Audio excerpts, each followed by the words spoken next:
to say it, and you may not agree with me. UFC 329 is going to be the best card we have seen thus far. Now, could they put an absolute banger together later down the line? They could. I don't think there will be another card to top this year. And it's not just the main event. I'm not even ride or die for Conor McGregor like that. I'm talking from early prelims all the way to the main event. It is banger after banger after banger. If you don't believe me, we're about to go through, do our picks, predictions, and upsets. Yes, I'm going to let you know my underdog of the card. I'm going to let you know my lock of the card. But what I need you to do first, I have one rule. Down below, so you can't roast me later on, I need to know your predictions for this card. I need to know your lock and upset. And if I get more wrong than you, then I guess you can have at it in the comments. But I'm telling y'all right now, I don't miss. We are starting with the early prelims, and I'm going to have to look over here because the way my setup is set up.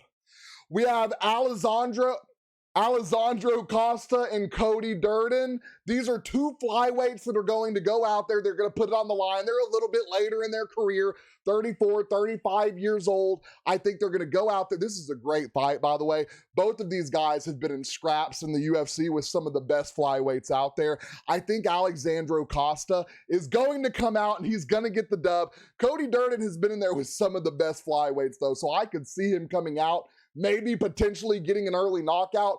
I think Costa's probably going the distance with him, though. We're going to fly through these early prelims, by the way.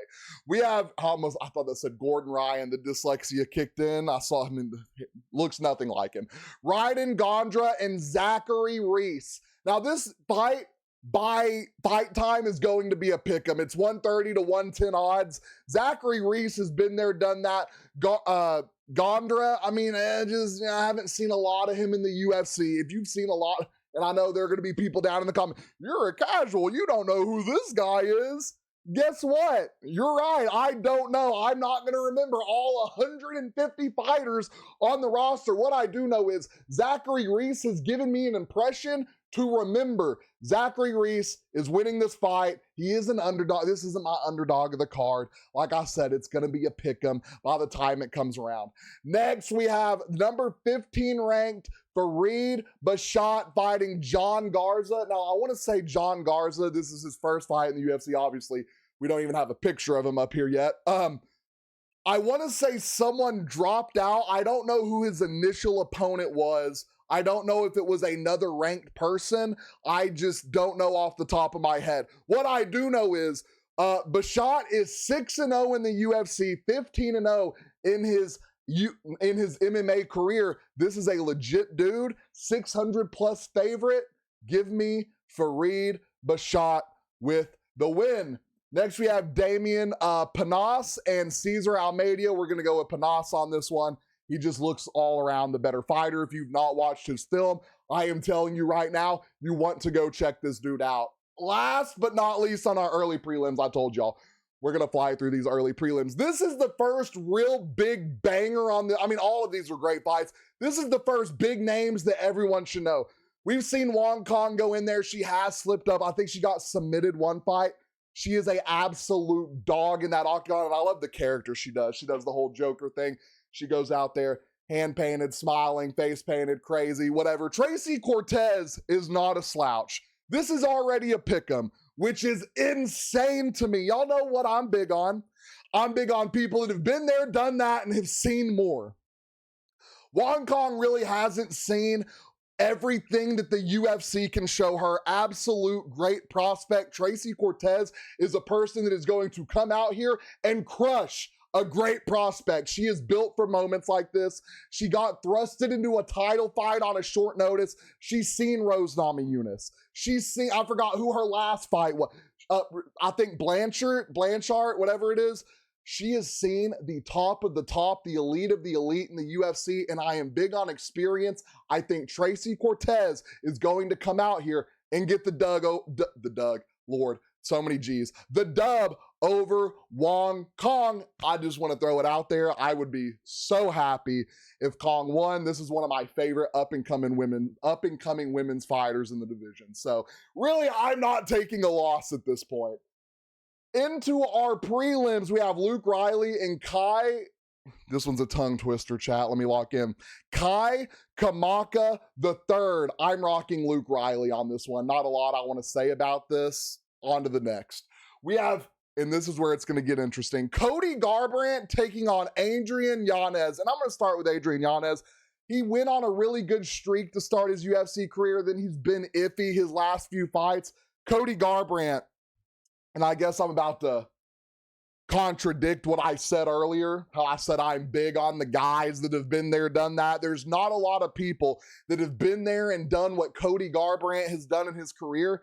The downfall is one of the sad, I mean, it's next to like Tony Ferguson sad. Like, I hate seeing Cody Garbrandt go out there and lose, because at this point, you got to know you're probably not making it back to that championship status. But if you get a win over a guy like Adrian Yanez, that could at least potentially get you one step closer to getting back in the rankings. And I don't think Cody's that old. I want to say 33, 34. He had a very, very, very young prime. If you have not watched Cody Garbrandt fight in his prime, you are missing out. This man has dismantled some of the best of them. If you haven't seen the video of him doing the robot in the middle of the octagon mid-fight, ridiculous.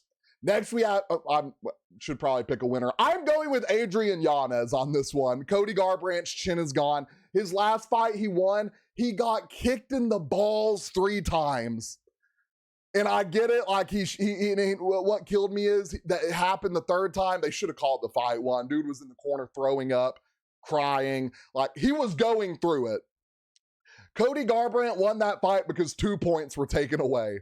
Maybe 1, 2, something like that.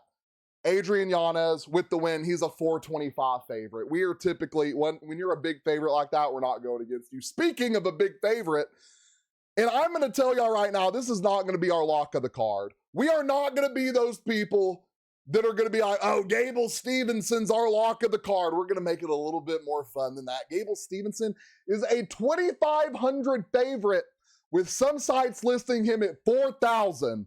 This is probably a top 5 favorite of all time in the UFC. He's taken on Alicia Ellison, who I think is 0-1 in the UFC. I love how, I hate how, I'm going to be honest with you.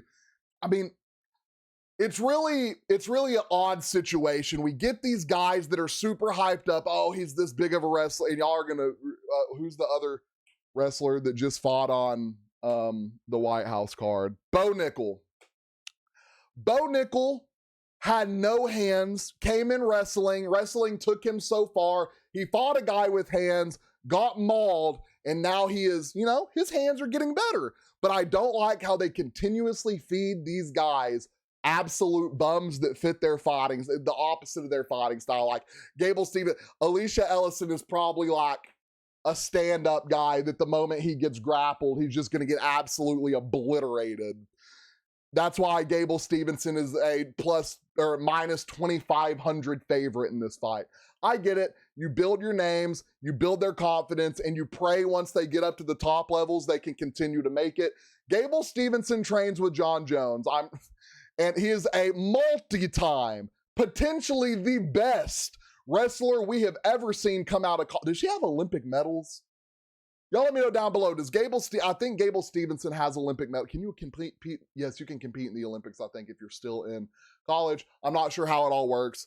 Multi-time champion, no matter what level it's at, gold, whatever it may be, Olympics, college, high school. The dude is a beast. Gable Stevenson with the win. Next, we have Nikita Krylov and Robert Whittaker. I believe, correct me if I'm wrong, Robert Whittaker's debut at light heavyweight. I've always felt Robert Whittaker was a little small for 185. Maybe just once you get up there, like Sean Strickland's big for 185. Izzy's big for 185, height reach-wise. Robert Whittaker, maybe he was built stout, stature-wise for 185. The reach really wasn't there. Maybe once you get up there, you fight bigger guys. This is no difference. Nikita Krylov is going to come in the bigger guy, more reach, taller, and it just has lived, I believe, lived at 185, or lived at 205. Robert Whittaker, and I'm going to go back to it, I'm going to sound like a broken record. I like guys with experience, and tell me if you've heard me say this. Robert Whittaker has seen all, done all in the UFC. He has fought one of the best in Israel Adesanya. He has fought Khamzat Chimaev, who took him down and broke his jaw. That's experience. That is something that he will probably never let happen again.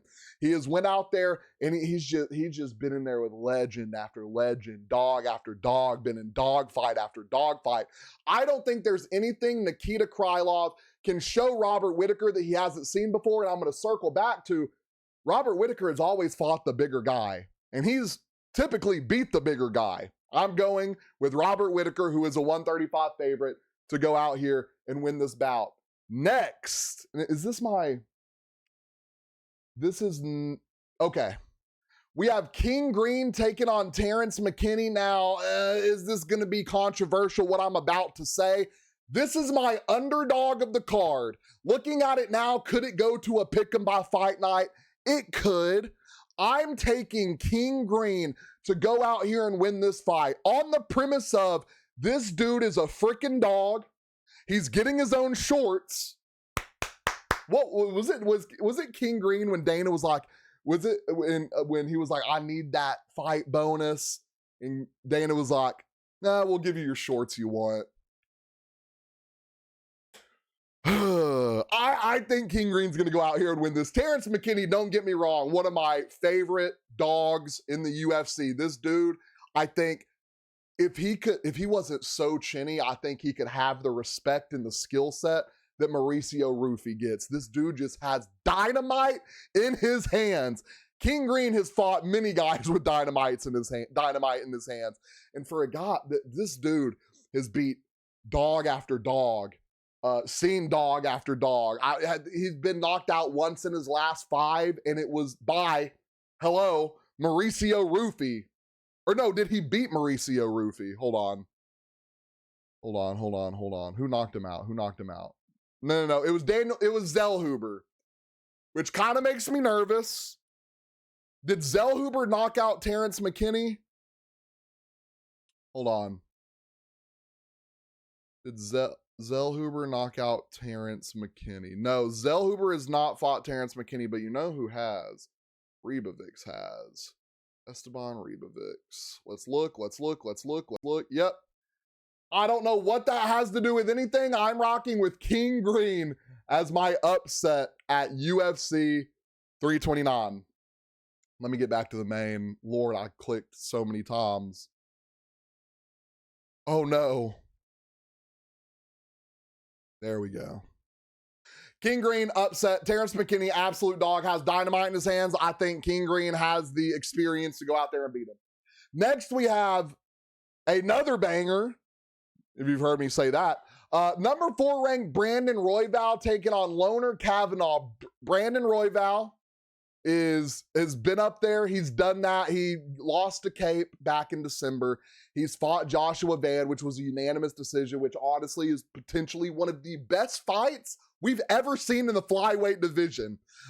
He beat Tatsu Taira, derailed him. He beat Brandon Moreno. He's lost to Pantoja. I mean, other than champions in the game, this dude has gone out there and beat all of them.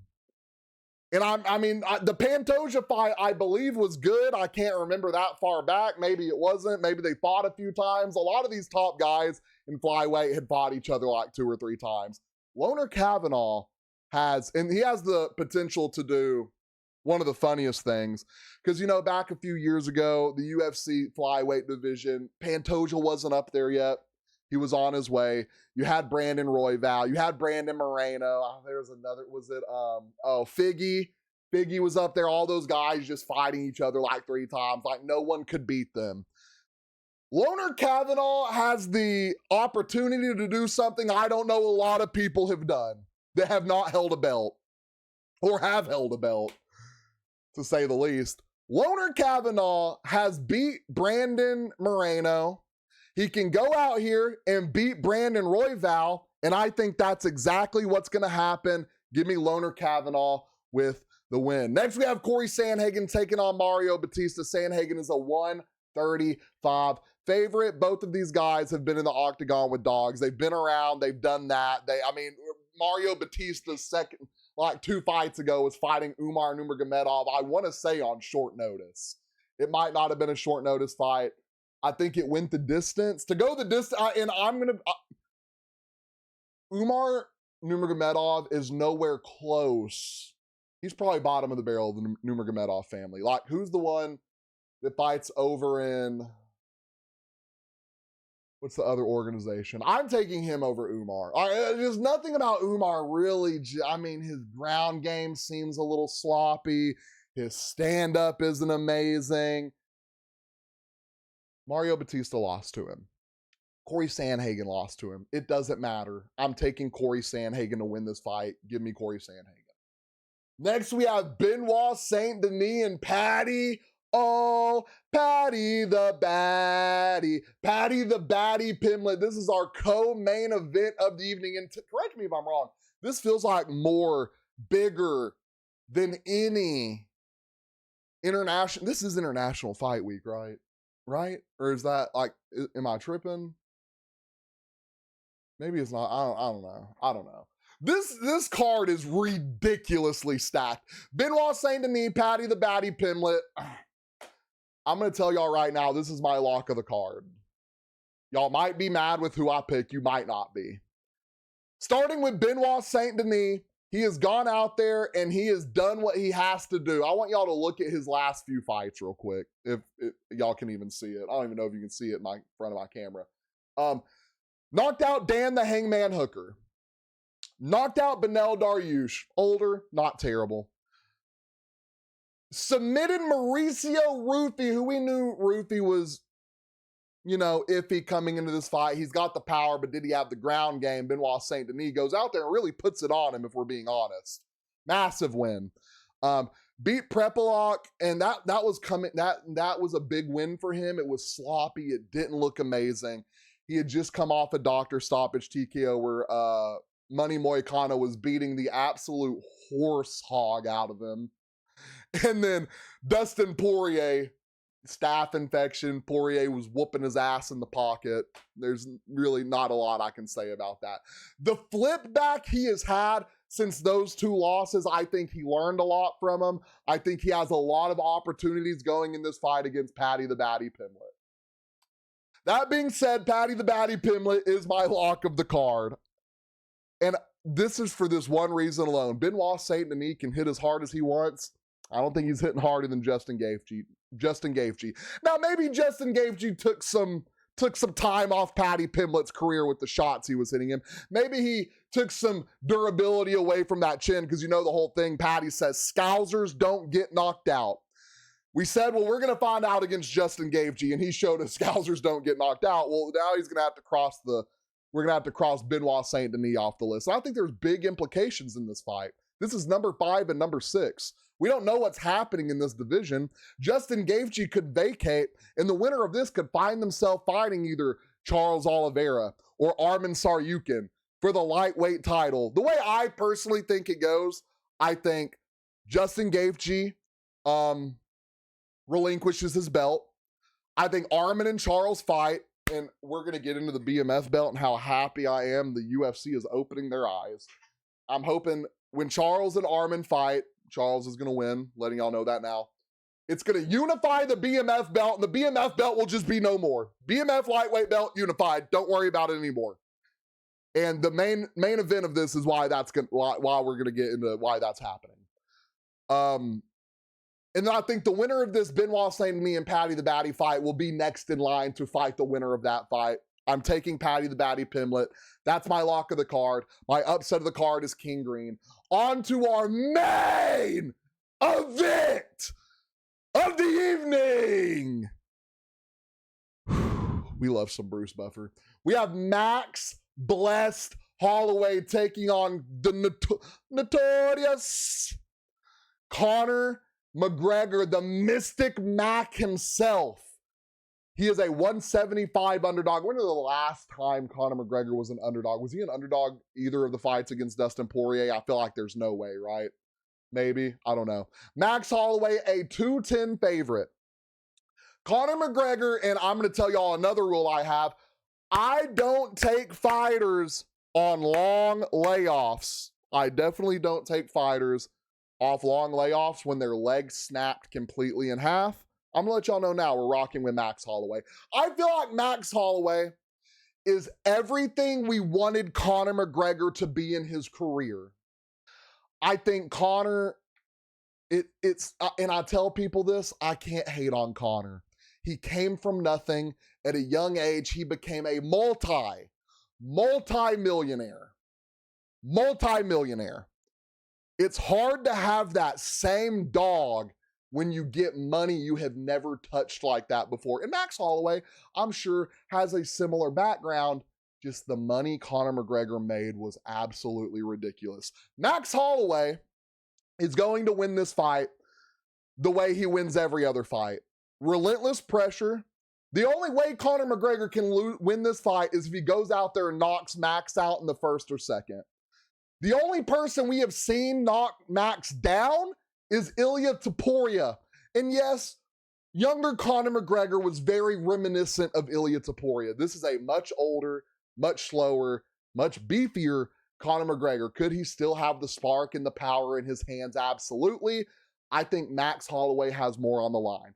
I think legacy, money, everything that this could be Max Holloway's meal ticket out of the UFC.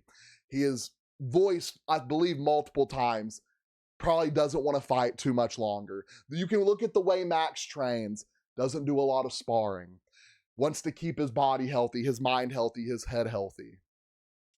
Max Holloway, he usually doesn't fight more than once a year, I want to say. Something like that. He's just, a really mindful person when it comes to his body and spirit, etc. Conor McGregor might think he's hungry. I think Max Holloway's hungrier. And I think Max Holloway's going out here and winning this fight. Correct me if I'm wrong.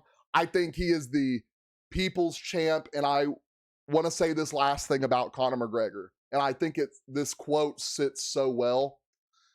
You die a hero, or you live long enough to see yourself become the villain.